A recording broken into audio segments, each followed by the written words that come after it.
Les problèmes ont commencé longtemps avant le 9 juin 1976, date où j'en ai pris conscience, mais c'est du 9 juin que je me souviens.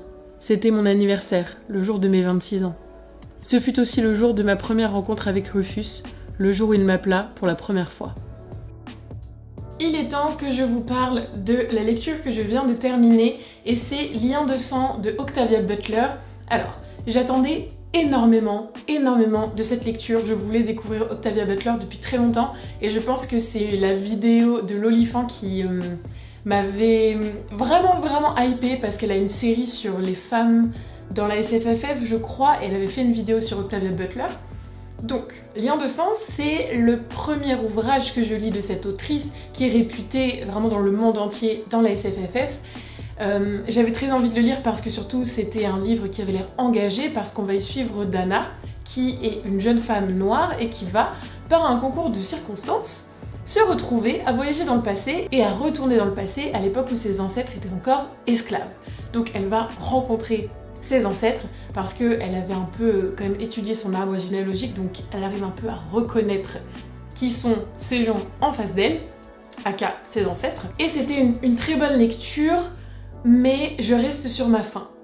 Je vais vous expliquer pourquoi. C'était vraiment très chouette, l'histoire commence avec Dana qui est à l'hôpital, elle a perdu un bras, c'est vraiment la première scène, elle a perdu un bras, et elle est avec son amoureux Kevin.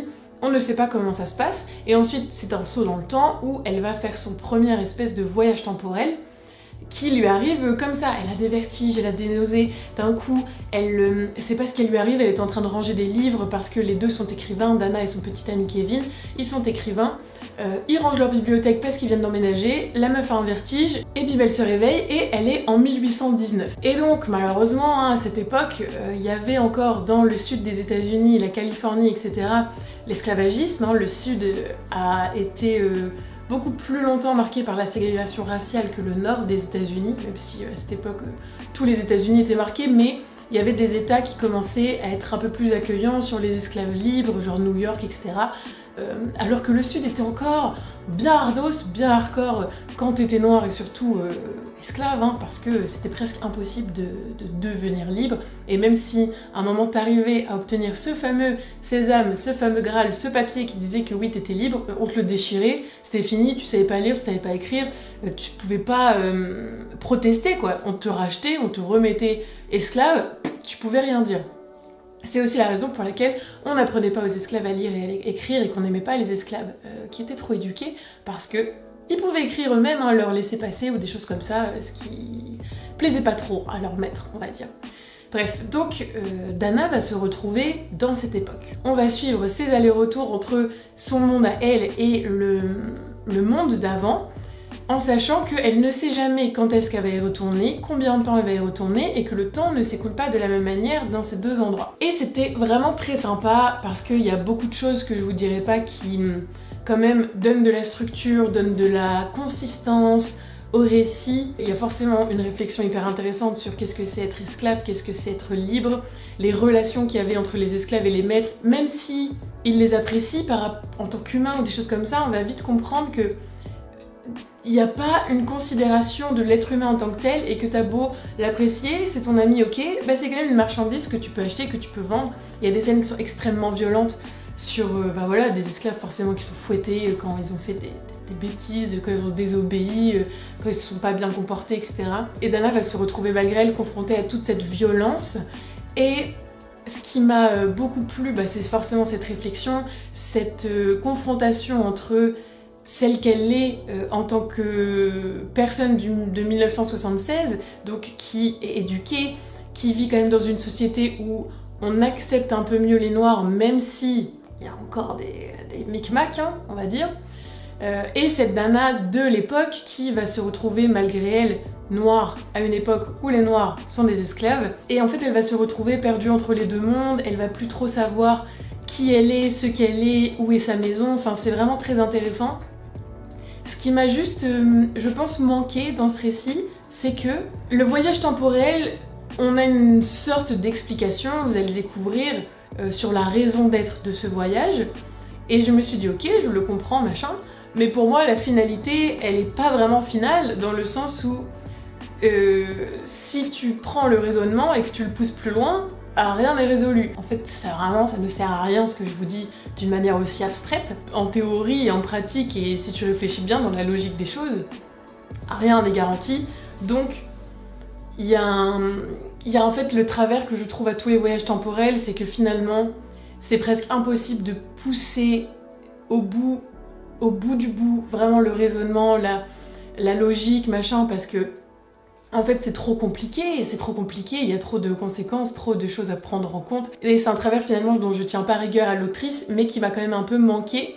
Et il y a certains raisonnements de Dana que je trouve un peu précipités, il y a certaines choses qui me semblent logiques dans le déroulement des choses, mais qui m'ont semblé un peu précipitées. Mais en fait, qui suis-je après pour juger que ça a été précipité? Parce que moi, on n'a jamais essayé de me réduire en esclavage, Dieu merci. J'ai adoré, vraiment adoré le début, la première partie.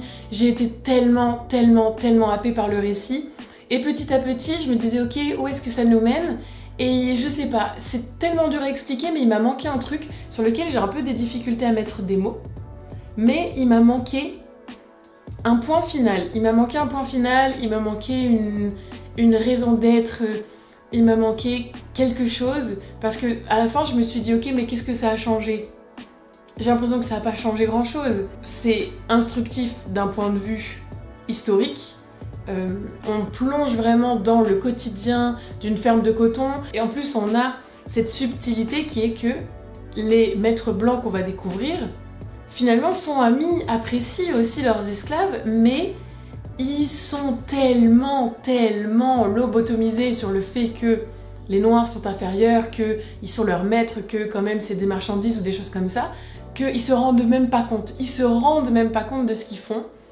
Ils ont beau se dire à peu près gentils et faire preuve d'humanité dans certaines de leurs actions, ils ne se rendent pas compte. Et donc l'autrice a très bien réussi, je trouve ça, à démontrer que il y a ni bon ni méchant, c'est des humains qui ont été totalement matrixés quoi, par leur société et ce qu'on leur a appris à penser, etc. Et que c'est hyper dur de déconstruire. Donc c'est vraiment un ouvrage sur la déconstruction et sur la difficulté de la déconstruction qui finalement nous touche aussi dans notre société actuelle. Donc il y a des gros parallèles qui peuvent être faits sur des manières de penser et des phrases qui peuvent être dites qui ont beau être vieilles de plus de 200 ans, malheureusement je pense qu'elles sont encore dites dans certains lieux. Donc c'est assez triste. Mais voilà, récit extrêmement prenant, plume que j'avais peur de découvrir en anglais, alors je sais pas pourquoi je me suis mis ça dans la tête, alors que vu la traduction française, je pense que c'est très accessible en anglais si vous voulez découvrir ces œuvres, parce qu'elles sont pas beaucoup traduites finalement. Là c'est Au Diable Vauvert, donc ils ont fait des très belles éditions, il y en a un autre qui ressemble à ça, qui a été traduit. Je vais découvrir d'autres œuvres de Octavia Butler, peut-être que c'est pas la meilleure, je l'ai trouvée extrêmement bonne, vraiment très bonne lecture, très poignante, très touchante. Il m'a manqué un petit quelque chose dans la finalité. Je pense que j'aurais aimé un dénouement un peu plus percutant peut-être, ou plus logique, enfin je sais même pas vraiment ce que j'attendais. Donc je suis une meuf qui critique, je ne saurais même pas dire ce que j'aurais fait à la place de l'autrice. Donc ça ne sert à rien.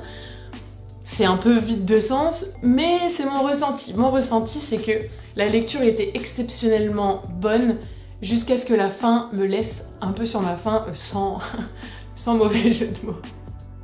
Nous ne sommes pas contre vous, nous sommes avec vous. En fait, nous sommes bâtis pour vous, tout comme vous êtes bâtis pour nous, afin que nos faibles petites jambes puissent pendre sur votre poitrine et nos queues sur votre dos. Exactement comme vous portez si souvent votre propre progéniture quand elle est petite et faible. C'est une joie, semblable à une promenade avec sa mère. Alors j'ai fini une nouvelle lecture dont je suis très heureuse de vous parler, vraiment extrêmement heureuse de vous en parler, parce qu'en gros je vous l'ai présenté dans mon dernier book haul et c'était un des coups de cœur du libraire qui me l'a conseillé, un des coups de cœur SF, et vraiment c'était une lecture tip top.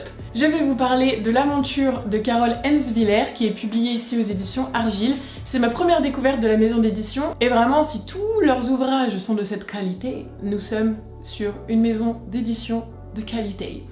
Je l'ai lu en lecture commune avec Snodza et on a eu des ressentis assez similaires, donc je pense que ce que je vais vous dire peut potentiellement vous toucher si vous avez des goûts de lecture qui nous ressemblent, qui sont assez similaires aux nôtres on va dire. Et l'aventure, de quoi ça parle? Ça part d'un postulat qui est à la fois très simple et très original, qui est Et si nous les hommes, on était les montures d'autres créatures? C'est-à-dire que on utilise les chevaux, hein, les éléphants, tout ce que vous voulez, à notre guise, pour nous déplacer comme ça, parce que nos jambes faibles ne nous permettent pas hein, de courir de longue distance non plus de fou.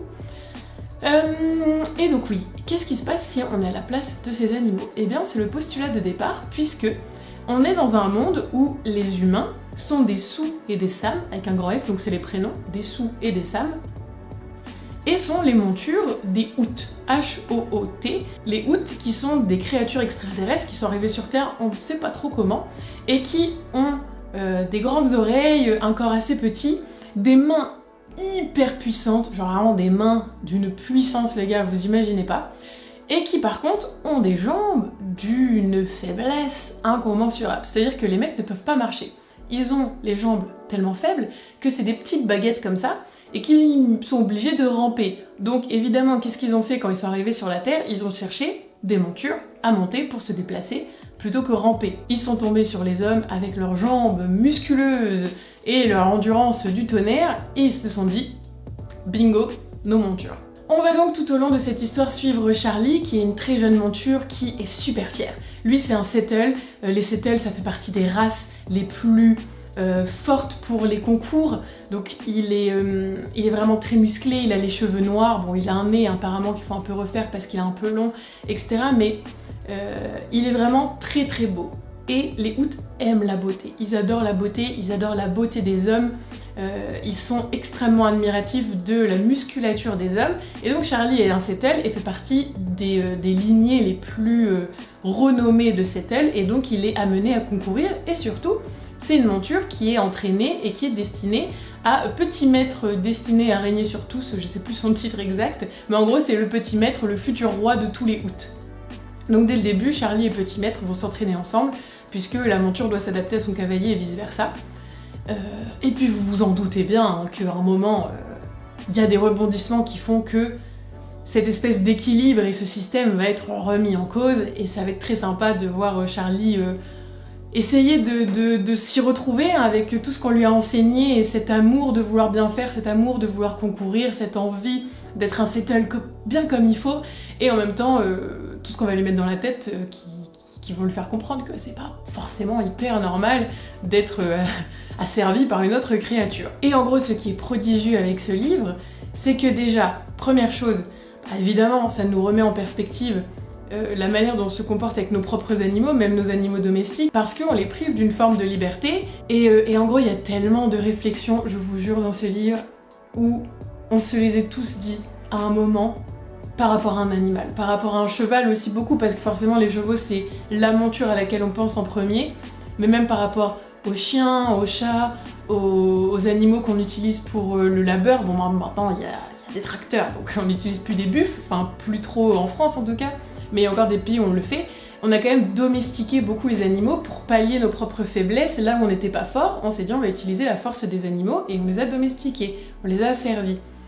Et c'est vrai que cette remise en cause de ce système, cette remise en question de « et si c'était toi hein, à la place de cet animal, et si c'était toi, est-ce que tu kifferais ?» Bah probablement non, hein, parce que là on est avec un Seattle qui est très beau, donc c'est une bête de concours, pensez à un étalon, mais il y a aussi des Seattle qui sont faits pour le travail parce qu'ils sont un peu moches, ils sont ni endurants, ni forts, ni machin, donc voilà. Prouesse, prouesse. Deuxième chose qui est très sympa, c'est que les Houts sont des créatures foncièrement bonnes. Vraiment, ils sont dans l'amour, dans la paix. Ils adorent répéter que c'est pour le bien de tous, que vraiment les Houts font uniquement des choses par amour, et que c'est pour le bien de cette espèce, que on lui donne aussi à manger, on lui donne un foyer, on le chouchoute. Et en fait, un Seattle libre, sa vie est quand même un peu moins stylée et confortable qu'un Seattle domestiqué. Et finalement, c'est un peu pareil que nous, on se dit à un chien, on lui donne plein de petites choses à manger, on lui fait plein de caresses, on lui fait plein de câlins, on l'emmène avec nous, on lui donne plein d'amour, mais c'est quand même un animal à qui on a pris la liberté, techniquement. Il peut pas faire ce qu'il veut. On l'a dressé, on l'a vraiment domestiqué pour qu'il corresponde à notre usage à nous, à nos besoins à nous aussi. On a besoin que le chien il fasse des choses précises, comme attendre de faire ses besoins quand nous on va le promener, ou des choses comme ça. qu'on fait pour leur bien, on pense leur faire plaisir, on pense qu'ils ont une vie beaucoup plus confortable grâce à nous, ce qui est peut-être vrai, mais c'est aussi une privation de liberté. Et en fait, c'est là que c'est vraiment bien parce que on déteste pas les Houths. En fait, on comprend pourquoi ils ont fait ça en arrivant sur cette planète. Ils arrivent sur la Terre, ils ont pas de jambes, ils voient des créatures qu'ils pensent inférieures, comme nous on le fait avec les animaux, qui sont puissantes. Ils se sont dit, ok, bah let's go, leurs larges épaules sont faites pour notre petite jambe, et on va se mettre dessus, et on va gambader. Et ils sont vraiment très affectueux, ils disent qu'ils aiment les Sam et les Sue, ils disent que il les traite bien, il les caresse, il leur donne plein d'amour, plein d'affection. Après, il y a des dérives évidemment, parce que en pensant faire le bien et en pensant pouvoir asservir une espèce qu'on juge inférieure, oh bah évidemment ça ouvre les portes à tout et n'importe quoi, donc il y a des dérives, comme nous on le fait avec nos propres animaux qui sont parfois extrêmement maltraités dans le labeur ou des choses comme ça. Donc ça te met face à tes propres contradictions. Vraiment, ce livre, tu ne peux pas nier à quel point il est vrai. On ressent tous en le lisant la véracité du propos et à quel point c'est dit simplement et de manière juste, et tu te dis putain, en fait c'est super vrai. C'est super vrai et vraiment prouesse. Au niveau de la plume, c'est assez spécifique parce qu'on est dans quelque chose de très saccadé. On est tout le temps dans les pensées de Charlie. Et je sais que ce note-là, ça l'a un poil dérangé parce que ça pouvait être un peu difficile à certains moments. Je comprends, moi ça m'a pas dérangé. Par contre, c'est pas forcément une lecture addictive, c'est pas une plume fluide, addictive, on tourne les pages et tout. Nous on avait dit à peu près 2 chapitres par jour. J'ai lu mes 2 chapitres par jour sur une semaine et ensuite ça me suffisait. Chaque jour je lisais mes 2 chapitres, j'étais contente de découvrir la suite et tout. Mais c'est pas une plume où tu arrives à la fin du chapitre et tu te dis non, j'ai trop envie de continuer et tout. On n'est pas sur quelque chose d'addictif, mais c'est un récit qui est très court. Il fait 216 pages. Donc vraiment en grand format, c'est écrit assez gros, donc il est assez court. Si c'est pas addictif à souhait, c'est vraiment pas dérangeant parce que la qualité de la plume est quand même très très très bonne. Il y a des phrases et des petits punchlines qui sont d'une justesse folle et on se dit touché en plein cœur quand on les lit. Voilà. Pour ce qui est de la fin, j'étais un poil déçue. Ça aurait pu être un peu plus spectaculaire, un peu plus marquant.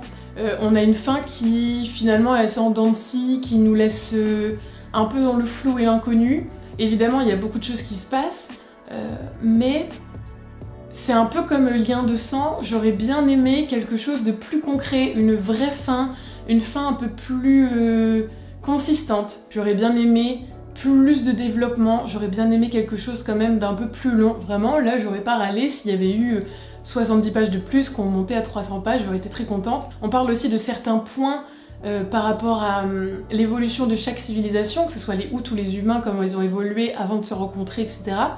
Et ça pareil, c'est pas hyper développé, j'aurais bien aimé en savoir plus, parce que c'est hyper intéressant et que l'univers créé a beau être très simple, il est extrêmement pertinent, très cohérent et tout, et j'aurais bien aimé me plonger plus longtemps. En fait, le seul défaut qu'il y a dans ce livre, c'est que c'était tellement bien que j'aurais bien aimé en avoir plus.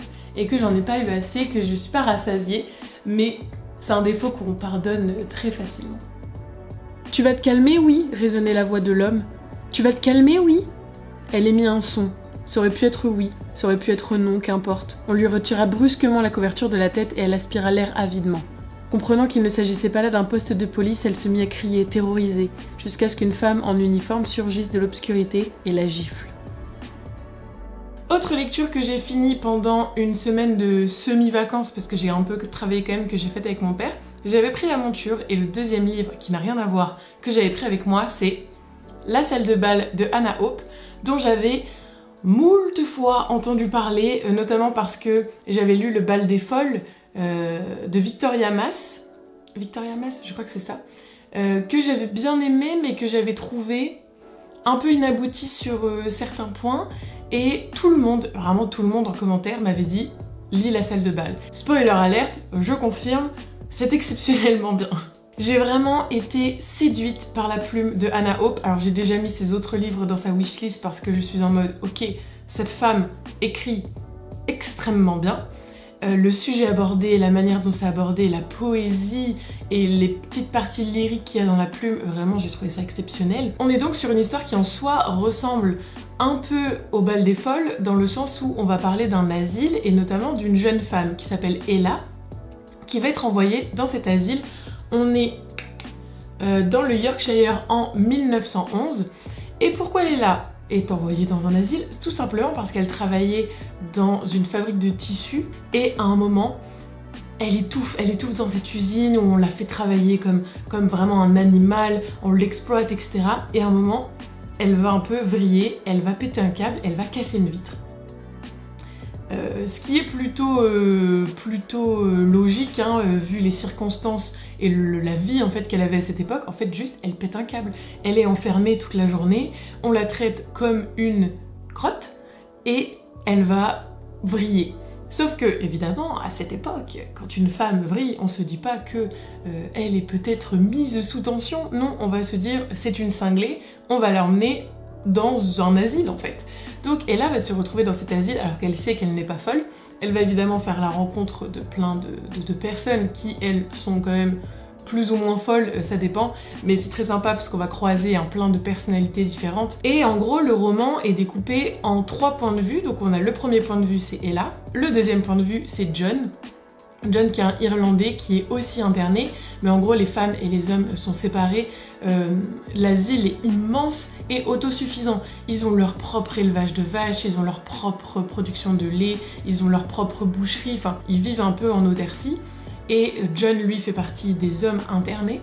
Donc c'est un Irlandais mélancolique qui est extrêmement touchant, il a un passé très émouvant que je vous laisserai découvrir. Et le troisième personnage, c'est Charles Fuller, qui lui est le chef des infirmiers, je crois, et qui est persuadé de faire le bien autour de lui et qui suit vraiment avidement les avancées de la science sur l'esprit humain, etc. Et il est persuadé en fait que l'avenir se situe dans l'eugénisme. Et l'eugénisme, c'est quoi? C'est le fait de supprimer la folie, la déficience mentale en évitant et en privant de reproduction les personnes qui sont eux-mêmes déficients mentaux. Donc en gros, on pense que c'est une espèce de tare génétique qui se transmet de génération en génération, et si tu empêches les fous d'avoir des bébés, eh ben tu supprimes la folie. C'est un peu ça en plus compliqué quoi. Mais voilà, c'est un homme qui pense à toutes ces conceptions scientifiques qui à l'époque faisaient fureur, hein, et qui se basent sur des vrais faits réels. Après, à la fin, l'autrice vous met quand même une petite partie où elle dit « je me suis inspirée de ça, ça et ça pour baser et ancrer mon roman dans l'histoire, mais ensuite j'ai inventé telle et telle partie », donc c'est un peu sympa parce qu'on peut quand même se reconstituer la réalité dans la fiction. Que dire de ce livre? Que dire de ce livre? Ça se dévore en poche, il est quand même assez balèze, il fait... non ça va, il fait 430 pages, un peu plus de 430 pages, ça se lit très bien, c'est une lecture parfaite au bord de la plage parce qu'elle est addictive, elle est émouvante. Et pourquoi ce livre s'appelle La salle de bal? Parce qu'en gros, le docteur Fuller est un passionné de musique, il joue lui-même du violon et il est vraiment persuadé que la musique peut soigner l'esprit. Ce qui est vrai, hein, ce qui a été prouvé maintenant, etc. Donc il avait quand même un peu du flair, malgré ses théories un peu controversées maintenant. Mais il adore jouer de la musique, il voit que ça fait du bien à ses patients. Et donc tous les vendredis soirs, il y a un bal qui est organisé, où tous les patients ne peuvent pas participer, mais où on peut être sélectionné et on va danser en fait au son d'un orchestre qui est composé des infirmiers. Mais il y a énormément de thématiques qui sont abordées dans ce livre, c'est fou. On y parle de folie, de solitude, de science. C'est très intéressant d'avoir le point de vue en fait de ces 3 personnages parce qu'on voit à quel point les femmes et les hommes sont traités différemment, à quel point on considère que les patients qui sont fous ne sont plus vraiment des hommes et n'ont plus les mêmes droits que les personnes saines d'esprit. On y découvre beaucoup de pensées scientifiques et psychiatriques de l'époque via le docteur Fuller parce qu'il est abonné à des magazines, il participe à des conférences et c'est hyper intéressant d'avoir son point de vue parce qu'en gros il est pétri de bonnes intentions en fait, c'est ça qui est fou, il est vraiment rempli de bonnes intentions, ça se voit qu'il veut soigner ses patients, qu'il aime ses patients, mais en même temps il est matrixé par tout ce que l'époque lui dit, tout ce que la science lui apprend, et c'est assez intéressant, même lui il va se retrouver bouleversé par beaucoup de révélations, et ouais, que dire de ce livre, sans vous dévoiler les intrigues principales, à part que c'est d'une beauté folle, vraiment d'une beauté incroyable, que ce soit la plume, les personnages, l'histoire. On est sur ces 3 personnages principaux, mais on a des personnages secondaires qui sont hyper attachants, hyper mystérieux, intrigants. On est sur une vraie peinture de l'époque, du Yorkshire de l'époque, de cet asile qui a vraiment existé, de la manière dont on traitait les personnes qui étaient folles, qui étaient considérées comme folles, qu'elles le soient vraiment ou pas, et à quel point c'était difficile de ressortir de ces asiles une fois qu'on y était rentré, même si on était pas saine d'esprit. On n'est pas sur une thématique qui est totalement proche de celle du bal des folles, parce que là-bas on était dans la salpêtrière avec que des femmes qui étaient internées pour des raisons souvent autres que la vraie folie. Là on est sur quelque chose d'un peu plus global et d'un peu plus poussé, donc je pense que c'est ça que j'ai aimé aussi, c'est qu'on ait autant de points de vue différents, qu'on ait autant de perspectives et d'évolution de personnages. Et aussi, on va pas se mentir, la plume est beaucoup plus travaillée, beaucoup plus belle dans ce livre-là. Anna Hope vraiment écrit extrêmement bien. On est sur des émotions, des descriptions qui sont vraiment, vraiment pertinentes, justes, touchantes. Vraiment, c'est le genre de livre où il y a des passages où on s'arrête et on met la main comme ça sur le cœur et on se dit « Oh !» Vraiment, j'ai été touchée. Vraiment là, le truc m'a touchée en plein cœur, que ce soit les émotions qui sont dépeintes, les mots utilisés, les phrases, les personnages et leurs évolutions. J'ai trouvé ça d'une beauté folle. C'est un livre à découvrir. Moi, je vais découvrir Nos Espérances, Le Chagrin des Vivants. Je crois que c'est ça, ouais, les 2 autres titres très connus et qui sont sortis en poche aussi qu'elle a écrits, parce que j'ai été profondément, profondément séduite par cette plume, par cette histoire. On apprend énormément de choses dans ce livre en même temps que on est touché. C'est autant d'émotions que de savoir, entre guillemets, et ça nous amène à la réflexion, ça développe notre esprit critique. J'ai trouvé que c'était une vraie prouesse. J'ai adoré ce livre. Je ne peux que vous le conseiller si c'est des thématiques qui vous intéressent. Quelle réussite, mes amis. Le centre rouge. On dormait dans l'ancien gymnase. Les tentes patrouillaient. On apprenait à chuchoter presque sans bruit. Dans la pénombre, on tendait le bras quand les tantes ne regardaient pas et on arrivait à se toucher la main. On apprenait à lire sur les lèvres, la tête à plat, sur le lit, sur le côté, rien qu'en fixant nos bouches respectives.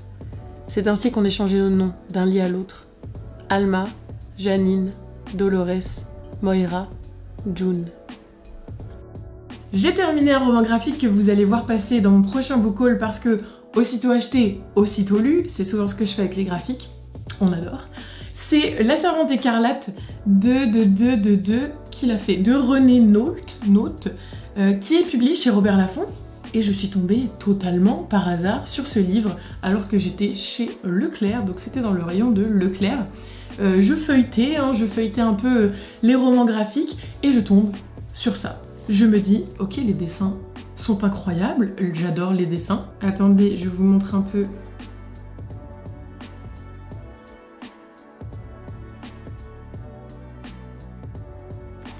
Vraiment, oula, coucou.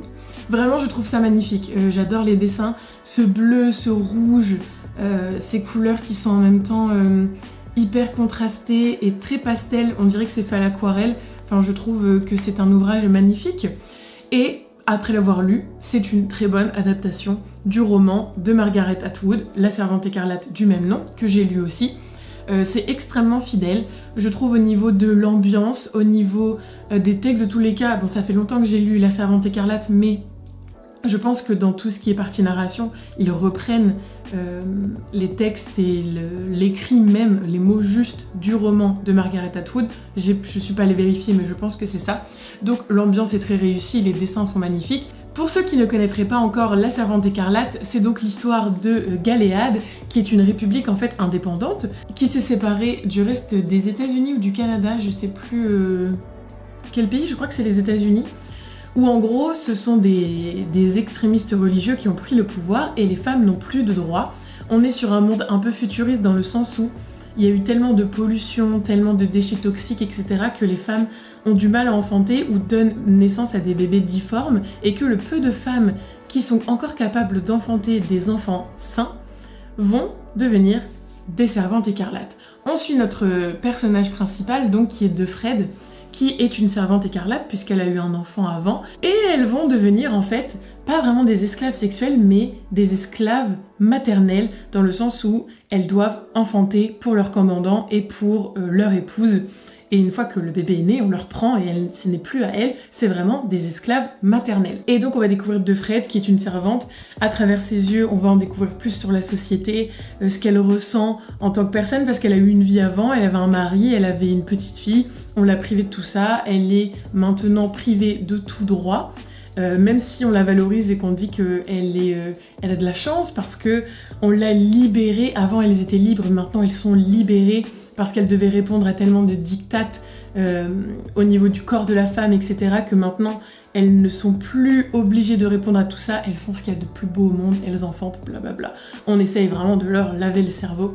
Et c'est une excellente adaptation dystopique. Je sais pas exactement quand est-ce que La Servante écarlate a été publiée de base, en quelle année, mais c'est quand même un titre assez ancien hein, qui avait vraiment vu juste sur beaucoup de sujets. Mais voilà, si vous cherchez peut-être à découvrir La Servante écarlate et que vous n'avez pas envie de lire le roman, même si je vous le conseille, sachez que cette adaptation BD graphique est extrêmement réussie.